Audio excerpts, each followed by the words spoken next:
Hey everyone and welcome back to another video. In this video, I'm going to be reviewing this Cynova Hanging Neck Mount. So I do want to thank Cynova for actually gifting this to me.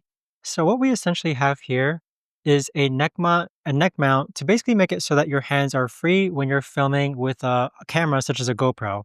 So this right here just twists right off, and this is where the insert of your GoPro goes. So just like this, then it twists right back in into the deadbolt that you see right over here. Now, the neck mount itself, this could also be removed if you press the button on this side here, just like this, and it simply just wraps around your neck just like that.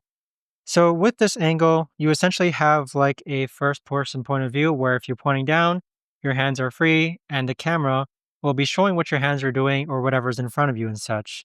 It also includes some safety straps, which are included right over here, just to make it just in case your GoPro or camera device or action camera tends to fall off. You could attach it here as well. But overall, I've had my fair share of using neck mounts before, and this one for the GoPro or any action camera that fits with here is going to be absolutely great for getting those point of view shots. But overall, I've had no problems with it whatsoever.